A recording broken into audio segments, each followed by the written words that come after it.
예, 교회 생일 52주년 축하합니다. 주님의 은혜에 감사합니다.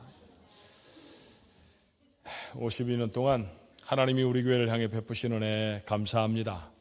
52년 동안 하나님의 교회를 섬겨오신 성도님들, 제가 52년이라는 게 과장이 아니에요. 저희 교회는 50년쯤 다니신 분들이 계십니다. 실제로. 그래서 그런 수고, 그런 애씀 너무 감사해요. 고맙습니다. 수고 많으셨습니다. 자, 우리 교회가 가지고 있는 사명선언, 비전을 여러분 아시죠? 네, 오늘 첫 번째 주이기도 하고 또 교회 생일이기도 하니까 우리 함께 같이 나눠볼까요? 주보 중에도 있고 그 다음에 앞에 화면에도 뜹니다. 같이 한번 나누십시다. 샌프란시스코 중앙장로교회는 하나님의 영광을 위하여 하나님께 영광 예배드리며 찬양으로 교제하며 예수님의 제자가 되어 삶으로 복음을 전파하는 하나님의 백성입니다. 그런 교회로 삼아주실 줄로 믿습니다. 오늘까지 이렇게 지켜주셨으니까요. 이걸 기억하면 다시 지켜주실 것으로 뭘 하게 되죠? 기대하게 됩니다. 예, 이제는 공식을 잘 외우고 계시네요. 기억하면 기대하게 되죠. 큰 은혜가 우리 교회에 있기를 바랍니다. 오래전에 선배 목사 한 분은 요한복음 3장 16절 잘 아시죠? 하나님이 세상을 이처럼 사랑하사로 시작하는 말씀, 그 말씀으로 자그마치 한 10여 차례 설교를 하셨대요. 그래서 당회원 중에 한 분이 언제까지 이 설교를 계속하실 것입니까? 목사님이 대답이 그러셨답니다. 성도들 모두의 가슴팍에 새겨질 때까지 할 겁니다. 그렇게 하셨다고 하는데 제게는 같은 비슷한 말씀이 오늘 본문의 말씀입니다. 본문의 말씀은 제게 늘 가슴을 뛰게 하는 힘 있는 말씀이죠. 몇 해 전에 성도들의 삶이 참 힘겹다 그렇게 느껴졌었어요. 그래서 다음 해를 시작하면서 성교경신 예배 때 저는 같은 본문으로 같은 제목의 설교 예수님과 함께 다시 시작하자라고 하는 말씀을 드렸었습니다. 한 번 더 설교를 했었는데요. 2021년 그때는 팬데믹 기간이었습니다. 마음이 두렵고 지쳤을 때 저는 다시 이 설교를 했습니다. 올해 교회 설립 52주년에 다시 한번 이 말씀을 전하려고 합니다. 52년이면 반세기입니다. 수많은 사건들이 있었을 것입니다. 그 중에 절반이 좀 못 되지만 그 정도는 저도 함께 겪었던 사건들이죠. 위기의 시간도 있었고요. 심각한 도전에 직면하기도 했습니다. 그런데 돌아보면 늘 하나님이 도우셨습니다. 하나님이 우리 교회를 얼마나 사랑하시는지 항상 저희들이 기대하는 것보다 저희들이 생각하는 것보다 더 큰 은혜와 복을 우리 교회에 주셨습니다. 2023년이 됐습니다. 52주년을 맞죠. 그런데 교회가 놓여 있는 환경이 참으로 어렵습니다. 그 어떤 시대보다도 어려운 시절입니다. 신앙이 중요하지 않은 세상 속에 교회가 있습니다. 정말로 많은 사람들이 교회를 떠납니다. 한 번도 경험해보지 못한 새로운 사건들이 날마다 숙제처럼 교회 앞에 던져집니다. 어떻게 성도들을 예배하게 할 것인가? 어떻게 우리의 자녀들에게 믿음을 심어줄 것인가? 어떻게 성도의 온전하고 거룩한 관계를 새롭게 세워줄 수 있을 것인가?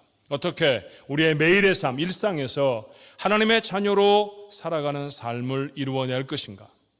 믿음을 하찮게 여기는 이 세상에서 어떻게 복음을 전할 것인가?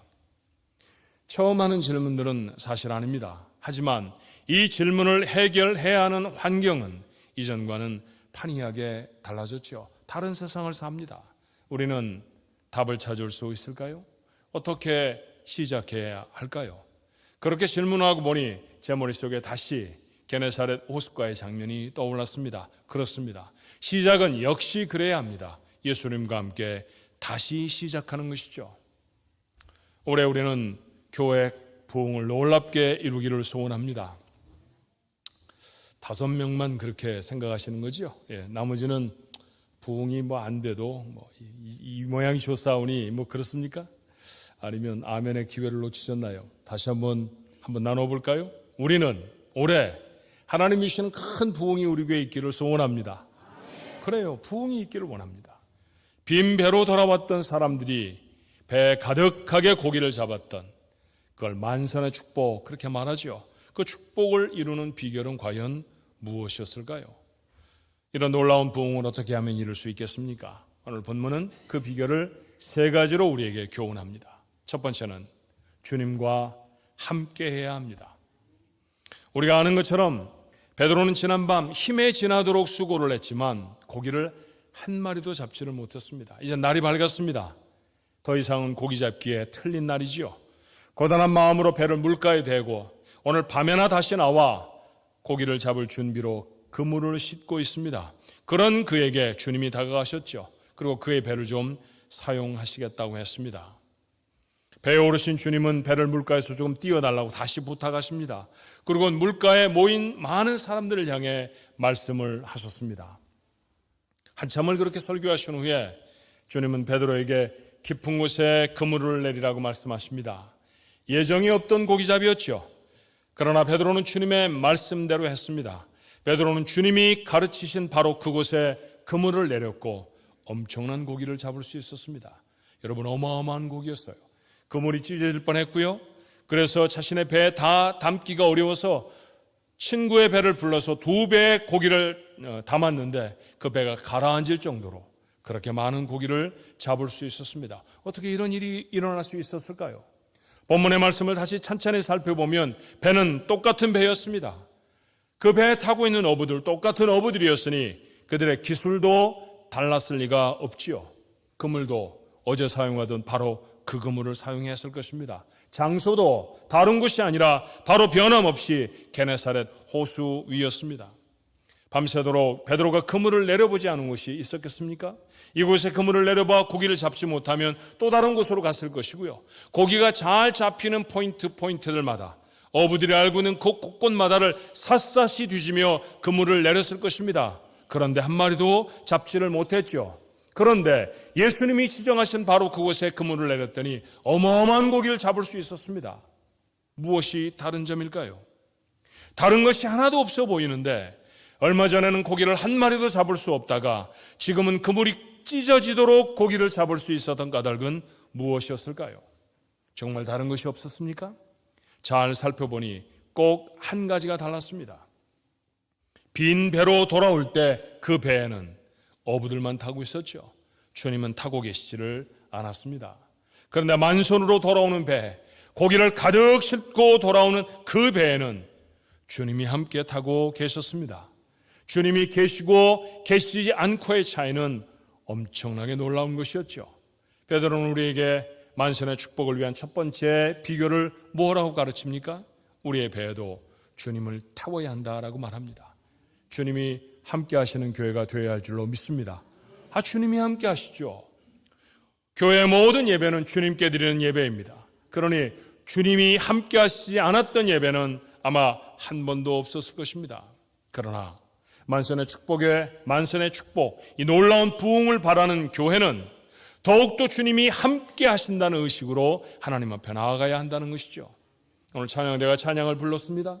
여러분도 하나님 앞에 찬양을 했죠. 찬양은 누구에게 하는 겁니까? 우리는 찬양을 불렀다라는 표현보다도 찬양을 드렸다, 그렇게 말합니다. 받으시는 분이 계시다는 뜻 아닙니까? 주님이 받으시는 것이죠. 맞습니다. 찬양은 주님께 드리는 겁니다. 사람이 뭐라고 한다고 해서 멈춰줄 수 있는 찬양이 아니죠. 그런데 여러분, 사람이 뭐라고 하면 찬양을 얼마나 많이 멈춰버렸었습니까? 누가 뭐라고 하니까, 누가 싫어하니까, 누가 이런 말을 하니까 그렇게 자신의 삶들을 내려놓는 자가 되어졌다고 하면, 하나님 앞에 드리는 예배를 포기하는 사람이 되어졌다고 하면 그 예배는 사람과 함께하는 예배였을지는 모르지만 주님께 드리는 예배는 아니었을 것입니다. 하나님 앞에 오르는 헌금도 드립니다. 드린다고 말하죠. 하나님께 드리는 것입니다. 받은 게 얼마나 많은지 몰라요. 생존 자체가 하나님이 허락하셔서 가능한 것이라고 하면 하나님께 드려야 하는 것은 생명입니다. 그런데 우리는 적은 물질을 하나님 앞에 드립니다. 그러니 아무리 많은 것들을 드려도 하나님께는 부족한 것이죠. 하나님께 드린다는 마음으로 그 물질을 드릴 때 하나님이 어떻게 하셨던가요? 그곳에 늘 더 값진 것으로 우리에게 채워주지 않으셨습니까? 오늘 선포되는 말씀은 누구의 말이어야 합니까? 목사의 말입니까? 목사가 살아온 지나간 세월들의 철학을 담아서 여러분에게 무엇인가를 가르치는 강론의 자리인가요? 아닙니다. 주님의 말씀이어야 합니다. 강단에 설 때마다 목사가 두려운 마음이 되어져야 하는 것은 내가 오늘 전하는 말이 하나님의 말씀인가를 점검해야 하기 때문이고요. 오늘 이 말씀 앞에 여러분들이 귀를 기울이는 까닭은, 가슴을 여는 까닭은 무엇입니까? 그 말씀이 하나님의 말씀이기 때문입니다. 하나님이 함께 하시는 예배여야 한다는 것이죠. 교회에 여러 가지 부서가 있습니다. 여러 모양의 일들을 하죠. 그런데 그 모든 봉사의 일 가운데 주님이 함께 하신다는 분명한 믿음, 주님이 함께 하신다는 생각, 그리고 주님이 함께 하신다는 선포로 나아가야 할 줄로 믿습니다. 가령 예를 들면 이런 겁니다. 봉사부서가 점심을 준비합니다. 그런데 어떤 음식도 만들기 전에 부엌에서 이렇게 선포하는 것이죠. 이 부엌에 오늘 성도들이 함께 나눠야 될 음식을 만드는 바로 이 자리에 우리 주님이 함께 하십니다. 그렇게 선언하고 음식을 만들기 시작합니다. 그러면 거기에 무슨 불평이 있겠습니까? 팥꼬리를 길게 다듬고 짧게 다듬는 것이 무슨 문제가 될 수 있겠습니까? 하나님이 원하시는 일들을 그렇게 감당하는 것이 되어져야 하는 것이죠. 목장으로 모일 것입니다. 그런데 목자가 이렇게 선언하며 시작하는 것이죠. 주님이 우리 목장에 함께 계십니다. 그리고 말씀을 나누기 시작할 때 그 말씀은 얼마나 우리의 삶의 은혜와 능력이 되겠습니까? 교회로 모였을 때 우리의 모든 말을 누가 들으십니까? 주님이 들으십니다. 주님이 들으십니다. 그러면 여러분, 사사로운 말들이 얼마나 많이 줄어들까요? 누군가의 마음에 상처기를 주고 잘못된 말들, 거친 마음으로 토해내는 말들이 얼마나 많이 제어가 되겠습니까? 하나님은 우리의 마음을 보십니다. 사람들은 외형을 보지요. 아, 저 사람은 붉은 옷을 입었구나. 아, 저 사람은 파란 옷을 입었어. 예, 겉에 드러나는 것들을 볼 것입니다만 주님은 중심을 보신다, 마음을 보신다 하시지 않았나요? 마음을 꿰뚫어 보신다고 하면 우리의 마음이 두려운 마음으로 하나님 앞에 정돈되어 나아가지 않습니까?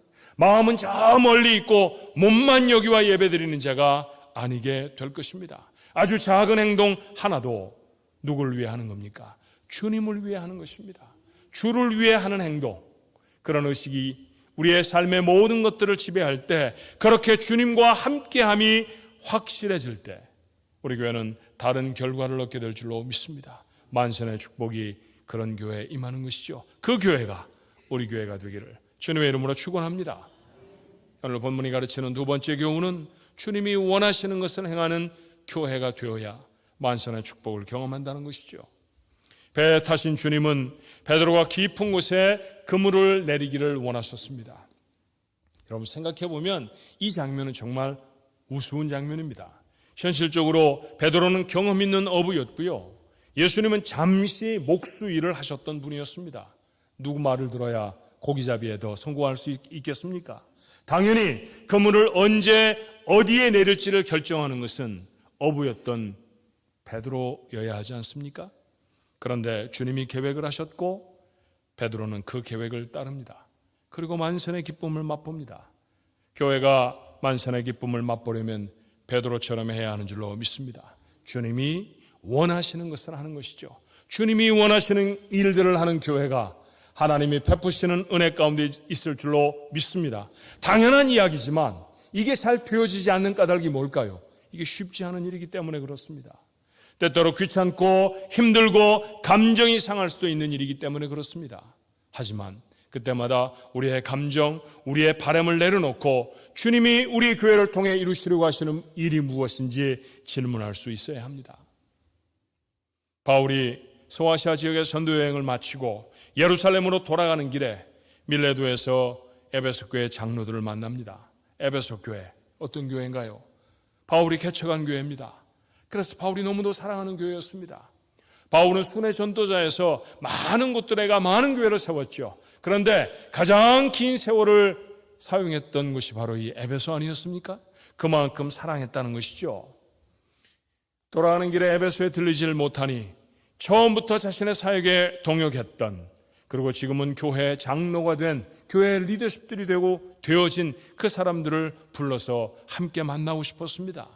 그들은 얼마나 많은 수고를 했을까요? 그들은 함께 얼마나 많은 거룩한 꿈들을 꾸었겠습니까?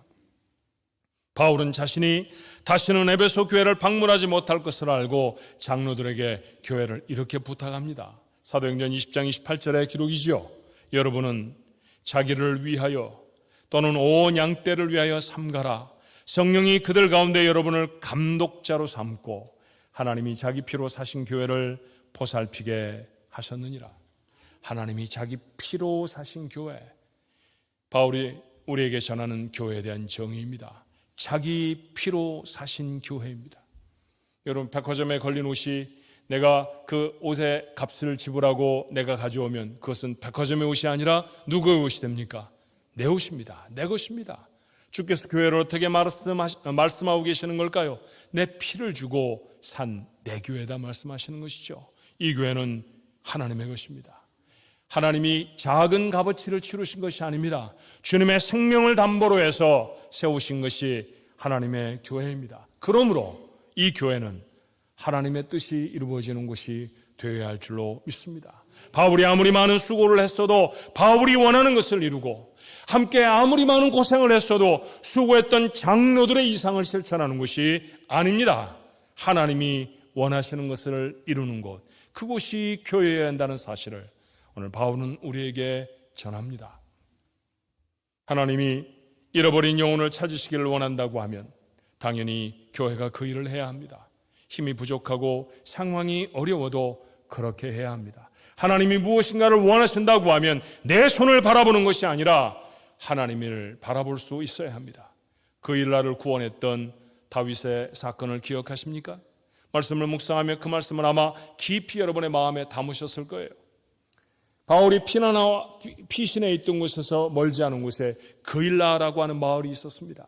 그 마을이 블레셋의 공격을 받아 마을이 초토화되어집니다. 그 소식을 듣고 다윗의 마음이 뜨거워졌죠. 내가 가서 그일라를 구했으면 좋겠다. 하나님께 묻습니다. 하나님, 제가 그일라를 구원하겠습니까? 그럼 당연히 네가 가서 구해야지. 그래서 부하들에게 가자고 말합니다. 그랬더니 부하들이 예, 같이 가십시다. 그렇게 말하지 않습니다. 정신 차리십시오. 우리는 지금 도망자입니다. 우리가 제대로 된 무기를 가지고 있기를 합니까? 아니면 그곳을 침공한 블레셋 사람들보다 숫자가 많기를 합니까? 우리가 지금 꼭꼭 숨어 있으면서 우리의 생명 보존하기도 급급한 사람들인데 가서 누구를 돕는다는 말입니까? 도울 수 있는 형편이 아니었죠. 형편을 내려보니 아니었습니다. 다윗이 하나님 앞에 다시 묻습니다. 함께 있는 사람들이 못 가겠다고 하네요. 저희들의 형편을 보니 할 수 있는 일들이 아닌 것 같습니다. 하나님, 그래도 그일라를 구원할까요? 그래, 네가 그일라를 구원해라. 그러면 반드시 승리할 것이다. 하나님의 뜻을 알았던 다윗은 일어나 그일라를 구원합니다. 여러분, 도망자였던 사람이 도와줘도 아무도 감사한다고 말하지 않을 그일라를, 아니 이후에는 자신을 팔아먹어버릴 배은망덕한 그일라를 위해 자신의 군대를 동원하고 자신의 생명을 걸어 그 마을을 건져냅니다. 왜? 그것이 하나님의 원하심이었기 때문이죠. 다윗은 하나님의 원하시는 일을 했고 큰 승리를 얻습니다. 이것이 사무엘상 23장에 기록된 말씀 아닙니까? 환경과 처지에도 불구하고 하나님이 원하시는 일을 행하는 교회, 그 교회가 만선의 부흥을 경험하게 될 줄로 믿습니다. 온라인으로 예배하면 참 쉽습니다. 이 예배를 피치 못할 사정 때문에 온라인으로 예배하시는 분들을 제외하고 나서 오실 수도 있는데 온라인으로 예배하고 있다고 하면 그분들에게 한마디 해도 되죠? 편하시죠? 아무렇게나 입고 계셔도 괜찮으시죠? 그렇습니다. 여러분, 이 자리에 나와 예배하는 것보다 온라인으로 예배하면 참 편할 것입니다. 훨씬 시간도 절약이 되어지죠. 그리고 예배를 마치고 난 다음에 할 수 있는 일들도 더 많은 것 같습니다. 우리 교회 어떤 분들은 1시간씩 와야 예배당에 오시는 분이 계시고요. 비싼 톨비를 내면서 다리를 타고 이 교회까지 와야 예배당에 오실 수 있는 분도 계십니다. 아니, 온라인으로 예배하면 되는데 뭘 그렇게 번거로운 일을 합니까? 라고 사람들은 말할지 모릅니다. 그런데 하나님이 원하시는 게 무엇입니까? 하나님은 함께 모여 예배하기를 원하십니다. 그래서 예루살렘을 구별하셨죠. 이스라엘은 모두 그곳에 와서 하나님 앞에 예배를 드렸습니다. 여러분, 우리는 혹 먼 곳에 있는 사람들이 교회까지 오는데 1시간을 들을지 몰라도 이스라엘 백성들은 예루살렘까지 오기 위해 일주일씩 걸어야 했다는 사실을 아십니까? 그럼에도 불구하고 이스라엘의 남자들은 예루살렘에 모여 하나님 앞에 예배했습니다. 그들도 우리처럼 질문했을 것입니다. 하나님, 우리가 마을을 다 비우고 예루살렘에 가 예배를 드리는 동안 만약 적들이 침공하면 어떻게 합니까? 하나님이 단호하게 대답하십니다. 내가 막아준다. 하나님, 만약에 우리 남자들이, 힘을 써야 하는 남자들이 모두가 다 예루살렘에 가서 예배를 드리는 동안 소가, 양이 새끼를 낳으면 여자들이 그 어려운 일을 어떻게 감당합니까? 내가 받아주마. 걱정하지 말아라. 하나님이 보증하시지 않았던가요? 그렇게 하나님이 함께 모여서 예배하는 것을 중요하게 생각했기 때문에 이스라엘 백성은 하나가 되어줄 수 있었고, 한 자리에 모여 예배하는 것이 자신의 삶에 가장 중요한 일이라는 사실을 수천 년 동안 잊지 않은 민족이 되었습니다. 현대는 효율이 중요한 시대이죠. 에피시언시가 중요합니다. 이펙트보다, 어떤 영향을 끼치는 것보다 이걸 얼마나 쉽게 했느냐, 얼마나 비용을 적게 들여서 했느냐, 그리고 얼마나 큰 결과를 얻었느냐, 그것이 훨씬 더 지혜로운 인생을 사는 것처럼 그렇게 보여주는 세상입니다. 예, 지혜로울 수 있습니다. 그러나 효율보다 인생에 훨씬 더 중요한 것이 있다는 사실도 놓치지 않아야 하지 않습니까? 다윗의 이야기를 한 번 더 살펴볼까요? 다윗은 궁궐을 짓고 살았는데 언약궤가 들판에 있는 게 마음에 걸렸습니다. 적에게 빼앗긴 후에 한 마을에 가져다 놓긴 했는데 아직도 이스라엘의 중심부에 하나님의 임재의 상징인 법궤, 혹 언약궤라고 불려지는 그것이 돌아오지 못했지요. 그래서 모셔오기를 원했습니다. 새로 수레를 짭니다. 한 번도 짐을 져보지 않은 소들을 징발해서 그 수레를 끌게 합니다. 그리고 가서 언약궤를 그 수레에 싣고서는 돌아오지요. 그런데 무엇을 보았는지 소가 갑자기 날뛰었습니다. 실어놓은 언약궤는 땅에 떨어질 뻔했습니다. 웃사라는 사람이 그 언약궤를 손으로 붙들었죠. 그렇게 하지 않으면 어떻게 하겠습니까? 그런데 하나님이 진노하십니다. 웃사를 그 자리에서 죽이셨어요. 다윗이 행렬을 멈춥니다. 무엇인가 잘못됐다. 이건 이렇게 해서는 안 되는 것이다. 곰곰 생각했습니다. 맞아요. 수레에 법궤를 싣고 오면 쉬운 일이었을 것입니다. 빠르게 올 수도 있었을 것입니다. 그런데 하나님이 원하시는 건 그런 게 아니었죠. 언약궤는 짐승이 끄는 수레로 옮기는 게 아니었습니다. 광야의 거친 땅을 지날 때에도 그 언약궤는 어김없이 레위 자손들이 어깨에 매서 옮겼습니다. 불편하고 번거로운 일이었지만 그렇게 하라고 하나님이 말씀하셨기 때문입니다. 하나님의 말씀으로 이 사실을 깨달은 다윗, 3개월 후에 언약궤를 레위 자손들을 징벌해 그들의 어깨에 메어 옮겼습니다. 이때는 법궤가 다윗성으로 들어올 수 있었죠. 그것이 들어온 다음에 이스라엘 백성에 큰 복이 되어졌다는 사실을 우리는 모르지 않습니다. 우리의 삶에 효율보다 중요한 것은 하나님의 뜻입니다. 하나님의 법이어야 하고 하나님의 말씀이어야 하는 줄로 믿습니다. 사랑하는 중앙가족 여러분, 쉽지 않고 불편하고 어려워도 하나님이 원하시는 일을 하나님의 원하시는 대로 하십시다. 그러면 만선의 축복이, 만선의 놀라운 부흥이 하나님의 교회 안에 이루어질 줄로 믿습니다. 우리 교회 믿음의 선배들이 그렇게 하셨어요. 여러분, 1989년 10월 17일의 사건을 기억하십니까? 샌프란시스코 대지진의 날이었죠. 로마 프리타라고 불리우는 대지진이 일어나서 정말 많은 사람들이 생명을 잃고 자산이 많이 상했던 그런 사건이었습니다. 그때 우리 교회도 구입해서 10년 동안 예배를 드리는 예배당이 손상되었습니다. 다시 더 예배당으로 사용할 수 없을 정도로, 복구가 불구할 정도로 게어리에 있던 예배당이 무너져 버렸습니다. 유대인의 회당으로 예배 처소를 옮겼죠. 생각해보면 그것도 하나님이 그들의 마음을 움직이신 것 같아요. 예수 믿는 크리스찬이라고 하는, 예수를 믿는 사람들을 회당에서 와서 예배를 드리라고 한 것은 역사상 몇 번 안 될 겁니다, 아마. 그런 일들을 하나님이 그들의 마음을 감동하셔서 우리가 회당에 가서 예배를 드릴 수 있게 해 주었어요. 1년여 만에 우리가 예배당으로 사용하던 그곳을 허물게 되었습니다. 허물어지는 예배당의 모습을 보며 성도들이 기뻤겠습니까? 불도자로 밀어대고 그리고 포크레인으로 벽을 찍어서 다 부숴낼 때 그 장면을 보는 성도들의 마음이 얼마나 메어졌을까요? 그곳에서 예배를 드리고 그곳에서 하나님을 찬송했는데 이제 우리는 어디로 가나? 이제 우리는 어떻게 하나님을 예배해야 되나? 얼마나 마음이 절망스러웠을까요? 정말 마음이 땅바닥에 무너졌을 것입니다. 그런데 여러분 아십니까? 바로 그해 교회 믿음의 선배들은 멕시코에 단기 선교사로 40명 이상을 파송합니다. 같은 해였습니다.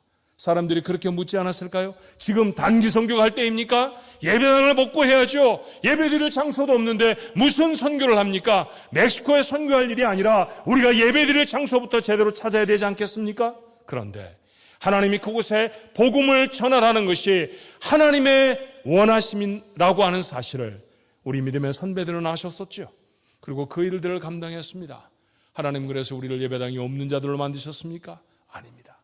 다시 하나님은 예배당을 허락하셔서 하나님을 찬송하게 하시지 않았던가요? 대부분이 미국 정착 초기에 고단한 삶을 살아가던 성도들이었습니다. 하루에 10시간 정도씩 일했던 분들이었어요. 그런데 그분들이 한 푼 두 푼을 모아서 정성 들인 헌금을 모아주었고 그렇게 이곳에 옛 예배당을 샀습니다. 그 옛 예배당을 허물고 새롭게 지은 예배당이 오늘 우리가 예배드리는 2005년에 지어진 귀한 예배당이죠. 우리 교회 방문하시는 분들마다 예배를 참석하시는 분들마다 목사님 설교를 참 잘하시네요. 모두가 다 그렇게 말하는 건 아닙니다. 여러분도 아시지만 그러나 모두가 다 하는 말이 있어요. 정말 기가 막힌데 교회가 있네요. 정말 멋있네요. 너무너무 아름다운 예배당이네요. 한 분도 빠짐없이 그 얘기를 합니다. 이 아름다운 예배당 그저 주어진 것 아닙니다. 함께 모여서 예배함이 소중한 줄 알아서 자신의 소중한 것들을 하나님 앞에 드릴 줄 알았던 믿음의 선배들이 기초를 놓아 주었기에 오늘 이 아름다운 예배당이 우리 가운데 있는 줄로 믿습니다. 어려웠지만 자신의 형편은 손을 내려다보는 것이 아니라 베푸실 은혜의 손, 하나님의 손을 바라보았던 사람들이 누렸던 기적 아닙니까? 그 놀라운 기적의 경험을 우리 교회가 안고 있다고 하면 이제도 우리의 마음의 다짐은 하나여야 합니다. 하나님이 원하시는 일을 하리라. 하나님이 원하시는 일을 할 때 하나님은 그곳에 늘 하나님의 역사를 이루실 줄로 믿습니다. 다시 한번 만선의 놀라운 축복을 경험하는 교회가 될 줄로 분명히 믿습니다.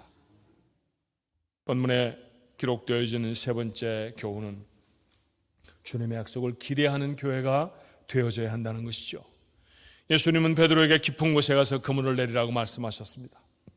베드로의 대답이 무엇이었는지 우리가 잘 알죠. 누가복음 5장 5절의 말씀입니다. 시몬이 대답하여 이르되 선생님 우리들이 밤이 새도록 수고하였어도 잡은 것이 없지만은 말씀에 의지하여 내가 그물을 내리리이다. 말씀에 의지해 그물을 내렸습니다. 우리가 보통 쓰는 말로 좀 바꾸어 말한다고 하면 예수님이 말씀하셨으니 뭔가 해주실 거야. 뭔가 있을 거야. 그렇게 기대하며 그물을 내렸다는 것이죠. 그런 마음을 좀 전에 말씀드렸던 것처럼 기대라고 말하지 않습니까? 베드로는 주의 말씀에 기대를 가졌습니다. 그리고 주님은 그 기대를 저버리지 않으셨죠. 교회 생일이면 제가 어김없이 주보에다 적는 것이 있습니다. 교회 역사입니다. 역사를 알아야 교회를 잘 섬길 수 있다고 제가 믿기 때문에 그래요. 52년의 역사, 올해는 날짜별로 한번 적어봤어요. 중요한 사건들이 있었던 것, 연표처럼 몇 년, 몇 월, 며칠에 무슨 일이 있었고 그 다음에 무슨 일이 있었고. 근데 여러분, 그 연표 사이사이에 말로 다 표현할 수 없는 엄청난 하나님의 은혜의 사건들이 있었다는 사실 여러분 놓치지 않아야 합니다. 하나님의 은혜가 그 가운데 가득 담겨져 있습니다. 우리 가족들은 기억하시죠? 하나님의 은혜를 기억하는 사람이 하나님이 우리에게 다시 베푸실 은혜를 기대할 수 있다는 사실을 압니다. 믿음이란 그런 거잖아요. 그렇죠? 하나님이 베푸신 일을 기억하는 것이 믿음이고요. 아직 이루어지지 않은 일이지만 하나님이 다시 우리에게 베푸실 은혜를 기대하는 것, 그걸 보고 믿음이라고 말하지 않습니까? 그런 믿음의 삶으로 우리 하나님 앞에 서야 할 줄로 믿습니다. 세상을 움직이는 것은 고사하고 20여 년을 함께 지났는데 교회 성도들의 마음도 움직이기가 힘들다는 자괴감이 늘 저에게 엄습합니다. 힘을 잃어버릴 때가 얼마나 많은지 몰라요. 예배를 외쳐도 일어나는 성도들이 많지 않습니다. 수요예배 텅 빈 의자를 바라보며 설교한 지 3년이 되었습니다. 그래도 여러분들은 저한테 잘 지내셨죠? 그렇게 인사하죠. 그게 잘 지내는 목사의 모습이겠습니까? 예, 그렇게 저 지납니다. 그렇지만 그래도 나는 여러분에게 예배하라고 할 것이고 아무리 적은 무리가 모여도 최선을 다해 예배할 것입니다. 2023년 2월 8일 인도의 선교에 가 있는 동안 저는 외국에서 이 소식을 들었어요. 켄터키주의 작은 마을 윌모어에 복음주의 학교 에즈버리 대학이라는 곳이 있습니다. 그곳에서 수요 예배 때 학생들이 채플을 했는데 그 채플에 하나님이 놀라운 역사를 이루어 주셨다는 것이죠. 정작 그 채플을 인도한 목사님은 오늘 설교가 왜 이렇게 잘 안 풀리지? 나 오늘 설교를 정말 마음껏 하지 못했어 라고 예배가 마치자마자 자기 숙소로 돌아가 버렸습니다. 대부분의 학생들도 다 기숙사로 돌아갔죠. 자기들의 처소로 돌아갔습니다. 그런데 그 중에 18명의 학생과 찬양을 인도하던 한 사람, 그렇게 도합 19명의 마음에 무엇인가 뜨거운 마음이 담겼어요. 하나님의 은혜가 새롭게 생각이 되었습니다. 우리 좀 더 기도하고 가자. 기도를 시작했죠. 그러다가 찬양을 했고요. 그러다가 몇몇이 하나님이 우리와 함께 하시는 것 같아. 하나님의 은혜가 너무 기뻐. 감사해. 라고 말하며 이미 기숙사로 돌아간 친구들에게 메시지를 보냈습니다. 그래? 그곳에 무슨 일이 있다는 거야? 이미 다 자려고 옷을 갈아입고 몸을 씻었던 아이들이지만 다시 겉옷을 입고 예배당으로 찾아 나왔습니다. 하나 둘이 모여서 기도하게 됐고 찬송하게 됐고 예배하게 되어졌죠. 그 예배는 자그만치 한 달 동안 24시간 끊이지 않고 계속됩니다. 그 채플은 1,500명을 수용할 수 있는 큰 교회였는데 19명이 모여서 시작됐던 그 예배는 나중에는 앉을 자리가 없어서 사람들이 벽에 기대어 다 서서 예배할 정도로 그렇게 많은 사람들이 참여하게 되어졌습니다. 미국 곳곳에 하나님이 그 모임을 통해 다른 사람들의 마음을 일깨워 주셨고요. 미국의 곳곳에 퍼진 그 소식들 때문에 사람들은 앞을 다투어 비행기를 타고 켄터키의 그 작은 마을로 모였습니다. 급기야 교회 앞에는 긴 줄이 늘어서게 되어졌죠. 미국뿐만이 아니었어요. 전 세계에서, 한국에서, 아프리카에서, 유럽에서 날라온 사람들이 그 에즈베리의 부흥의 역사를 함께 경험하고 싶어 그 자리에 섰습니다. 유명한 설교자가 단 한 사람도 섰던 적이 없습니다. 이름만 되면 다 할 수 있는 찬양팀이 찬양을 인도했던 것도 아닙니다. 기타 한 대, 그저 어떤 때는 키보드 하나의 의지에 찬양을 하는데 그 찬양에 가슴들이 무너지고 하나님 앞에 나와 뜨겁게 회개하며 기도합니다. 잃어버렸던 비전들을 20대의 젊은이들이 그 마음에 다시 불처럼 담습니다. 그 놀라운 역사를 하나님은 20여일이 넘도록 계속해서 이루어 주었죠. 시작은 19명이었습니다. 19명의 그 놀라운 사건이 전 세계를 깨웠던 하나님의 부흥의 역사가 된 것처럼 하나님 우리가 전심으로 모이는 어떤 작은 무리에도 같은 역사를 이루실 줄로 믿습니다. 이 기대를 걸고 이 기대를 갖고 우리 하나님 앞에 다시 시작하는 것입니다. 오늘 우리는 장로님이 기도하신 것처럼 4명의 안수집사를 새롭게 세웁니다. 초대 예루살렘 교회가 첫 안수집사를 세웠을 때 위기가 있었죠. 교회는 히브리파와 헬라파로 나누어서 반목했습니다. 예수님의 복음을 전한 지 얼마나 됐다고 베드로가 복음을 전하며 3,000명씩 5,000명씩 회개하고 하나님의 교회로 몰려들었던 어마어마한 부흥을 경험한 지가 불과 며칠밖에 되지 않았는데 어떻게 이렇게 사람들 속에 다툼이 생길 수 있습니까? 그것도 구제연금 어떻게 사용하느냐, 우리에게 돈을 좀 더 주느냐 안 주느냐 갖고 서로 반목하고 질세하게 되어졌습니다. 얼마나 실망이 되어졌을까요? 사도들은 말씀이 부족하다는 사실을 단박에 깨닫습니다. 기도를 더 해야 한다는 사실도 알았죠. 그리고 말씀과 기도에 집중하기로 하고 교회 재정과 일을 돌볼 사람들을 세웁니다. 그 기준은 하나였습니다. 사도행전 6장 3절로 4절의 말씀해 보니 형제들아 너희 가운데서 성령과 지혜가 충만하여 칭찬받는 사람 7을 택하라. 우리가 이 일을 그들에게 맡기고 우리는 오로지 기도하는 일과 말씀사에게 힘쓰리라. 이것이 초대 기독교 공동체가 안수집사를 세우게 된 배경이었습니다. 어떤 사람을 세웠나요? 성령과 지혜가 충만하여 교회가 칭찬하는 사람들이었습니다. 네, 그런 사람들을 뽑았습니다. 잘 뽑았습니다. 그 결과를 성경은 이렇게 기록합니다. 사도행전 6장 7절에 하나님의 말씀이 점점 왕성하여 예루살렘에 있는 제자의 수가 심히 많아지고 허다한 제사장의 무리도 이 도에 복종하니라. 교회가 부흥을 경험했다는 이야기입니다. 우리도 오늘 같은 기대로 하나님 앞에 일꾼들을 세웁니다. 하나님의 교회에 새로운 일꾼들을 세우며 하나님이 그들을 통해 하실 새로운 일들을 소망합니다. 2000년에 예루살렘 교회에 은혜를 주셨던 하나님이시라고 하면 오늘 우리 교회도 허락해 주실 줄로 믿습니다. 왜냐하면 하나님은 변함이 없으신 분이시잖아요. 하나님은 천년이 하루 같은 분 아니십니까? 2000년이면 어제 그제 있었던 일이네요. 그렇죠. 그제 있었던 일 같은 사건을, 역사적인 사건을 하나님이 왜 오늘 우리 교회에 이루어주지 않으시겠습니까? 하나님은 더욱 그 신은혜를 새 일꾼을 세우는 교회에 부으실 줄로 믿습니다. 이런 기대로 하나님 앞에 나아갈 때 우리 하나님 우리에게 만선의 축복을 경험하게 하실 줄로 믿습니다. 최근에 일어났던 간증 하나로 설교를 마치려고 해요. 2월 달에 불었던 심한 강풍으로 예배당의 지붕이 벗겨졌습니다. 다 벗겨진 건 아니고요. 지붕이 날아갔다 그러니까 지붕 없이 하늘이 보이는 예배당에서 예배들 드리는 줄로 그렇게 아시는 분도 계시는데 그건 아니죠. 지붕에 덮어놓은 맨 이 지붕의 자락들이 다 날아간 거예요. 가장 많이 손상을 입은 곳이 제가 사무를 보는 제 사무실 바로 위, 그리고 여러분이 앉아있는 방향으로 하면 들어오실 예배당의 오른쪽입니다. 그곳이 지붕이 벗겨져서 비가 많이 섰어요. 선교 여행을 갔다 와 보니까 참 제 방이 엉망이더라고요. 교육자들이 대충 플라스틱으로 이렇게 덮어놓기는 했는데 그래도 뭐 책도 다 젖어버렸고 가구니 뭐니 엉망진창이 되었습니다. 물투성이 되어버려서 물이 흥건히 차있는 사무실에 들어가 보고서는 하나님 선물 치고는 좀 과하십니다. 이제 선교여행 갔다 왔는데 이런 선물을 저한테 주시면 어떻게 합니까? 그런 생각이 들었어요. 마침 시차 적응도 있고 해서 새벽이면 꼬박꼬박 깨어서 기도를 하게 됐던 때였습니다. 기도를 하면 원망 비슷하게 하나님 앞에 주절주절 됐죠. 하나님 도대체 어떻게 하라고 하십니까? 그러면서 하나님이 주시는 하나 둘 지혜가 있어서 그런 일들을 추진하게 됐는데 그 모든 과정에 하나님이 함께 해주셨습니다.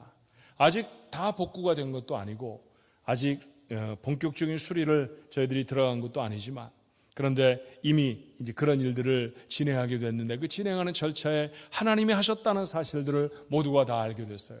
이 일에 개입한 모두가 다 똑같은 한마디를 하게 됐습니다. 하나님이 하십니다. 당연하죠. 이 교회가 누구 겁니까? 하나님 거 아닙니까? 하나님의 교회니까 하나님이 하시더라고요. 그렇게 하나님이 하신다고 하는 기쁨을 가지고 감사함을 가지고 하나님 앞에 어느 날 기도하는데 제가 이런 질문을 하게 됐어요. 하나님은 왜 지금 예배당을 고치시나요? 하나님이 왜 지금 예배당을 고치실까요? 그러고 보니 이런 생각이 들었습니다. 예배당은 예배하는 사람들이 모이는 곳입니다. 예배하는 사람들이 모이지 않으려고 하면 이건 고칠 필요가 없어요. 그냥 내버려두면 됩니다. 뭐 상하든 말든 사람이 들어와 예배하는 곳이 아닌데 어떻게 되든 무슨 상관이 있습니까? 그런데 이 예배당을 더 쾌적하게 하나님이 고치시고 더 아름답고 더 깨끗하게 만들어 주신다는 것은 하나님이 이곳에서 예배할 사람도 예배하신다는 얘기처럼 들렸습니다. 하나님이 예배의 장소로 우리 교회를 예비하고 계시는구나.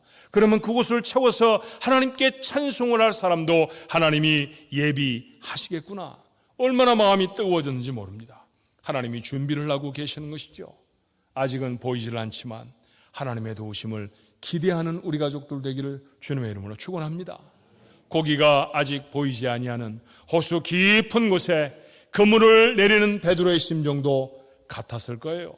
그렇지만 그곳에 기대함으로 그물을 내렸을 때 만선의 놀라운 축복을 얻었던 것처럼 하나님의 도우심을 기대하는 자, 그 교회가 만선의 부흥의 축복을 경험하는 교회가 될 줄로 믿습니다. 하나님은 52년을 맞이해 하나님의 은혜를 기억하는 교회에 다시금 놀라운 부흥의 은혜를 주실 줄로 믿습니다. 우리 마음에 모두 다 다시 도전할 수 있으면 좋겠어요. 예수님과 함께 다시 시작하자. 예수님과 함께 다시 시작하는 겁니다. 모든 현상 속에 주님이 함께 계셔야 하는 것이고요. 주님이 원하시는 일들을 행해야 하는 것이고요. 그리고 그 모든 일들을 행할 때마다 주께서 베푸실 놀라운 은혜를 기대하는 것입니다. 이미도 그런 기억이 우리에게 있는 교회는 이 기대가 훨씬 쉽지 않겠어요? 처음 해보는 사람도 베드로도 그런 일을 했는데 우리는 이미 수없이 경험했던 일들 아닙니까? 게네사렛 호숫가에서의 놀라운 기적이 다시 우리 교회에 반복해 일어나게 되어지는 그 축복의 교회, 우리 교회가 되어지기를 주님의 이름으로 축원합니다. 기도하십시다. 어찌다 말로 하겠습니까? 지난 52년의 세월 속에 하나님이 교회를 사랑하시고 교회에 베푸시는 은혜는 말로 다 할 수 없는 은혜이고 축복이었습니다. 하나님 감사합니다. 하나님 영광을 홀로 받으시옵소서. 정말 어려운 세상 속에 교회가 있지만 여전히 저희로 예배를 사모하게 하시고 여전히 저희로 복음을 전파하게 하시고 여전히 저희로 다음 세대를 키워낼 수 있게 하시며 여전히 우리 안에 세상 사람들은 절대로 할 수 없는 거룩하고 신령한 교제를 하게 하시니 감사합니다. 이 모든 모임 가운데 이 모든 일들 가운데 주님이 함께하여 주시옵소서. 아버지 하나님이 원하시는 일들을 행할 수 있도록 주님이 교회를 향해 원하시는 것이 무엇인지 깨닫는 지혜가 저희에게 있게 하시고 그 일을 행할 수 있는 용기가, 그 거룩한 용기가 저희들 되어지게 하여 주시옵소서. 저희들 손을 내려다보는 것이 아니라 도우실 하나님의 손을 바라보는 거룩한 기대가 우리에게 늘 충만해지기를 원합니다. 이전에 그러셨습니다. 그렇게 우리의 자원, 우리의 능력, 그 밖의 일들을 하나님이 원하실 때 예, 아멘 하며 그 자리에 순종하며 섰을 때 하나님 베풀으신 놀라운 축복이 우리 교회 52년의 역사라고 하면 이제도 그 놀라운 역사를 다시 이룰 수 있게 축복하여 주시옵소서. 더 빛나게 이 세상에 서서 하나님의 복음을 더 온전하게 세상에 뿜어내고 비추어내는 하나님의 능력 있는 교회가 되도록 축복해 주시옵소서. 아버지 하나님, 교회에 놀라운 은혜와 복을 베푸시는데 한 가지 소원이 있사와 주 앞에 어려움나니 성경에 말씀하신 바와 같이 헐몬의 이슬이 시온의 산들에 내림같이 하나님의 은혜를 내리신다고 말씀하시지 않았습니까? 하나님 교회에 허락하신 놀라운 축복의 은혜가 하나님 교회에 소속된 모든 믿음의 가정들에게 흘러갈 수 있게 역사해 주시옵소서. 만세의 축복을 경험하는 우리 교회 모든 가정들, 믿음의 식구들이 되어주도록 주님 축복해 주시옵소서. 이전에도 애쓰며 수고했던 하나님의 사람들 위로해 주시옵시고 하늘의 놀라운 복으로 채워주실 뿐만 아니라 이제도 다시 한번 하나님 앞에 믿음을 갖고 나아갈 수 있게 하시며 우리 하나님을 의지하는 마음으로 하나님 앞에 나아가 주신 바 사명을 잘 감당하는 하나님의 귀한 종들 모두가 되어지게 하여 주시옵소서. 하나님의 역사를 이루어내는 교회, 또 다른 아버지 하나님, 하나님의 은혜를 세상에 간직할 수 있는 축복을 경험하는 거룩한 교회, 저희 교회가 되어지도록 역사해 주시옵소서. 예수님의 이름으로 간절히 기도하옵나이다. 아멘. 우리 하나님 앞에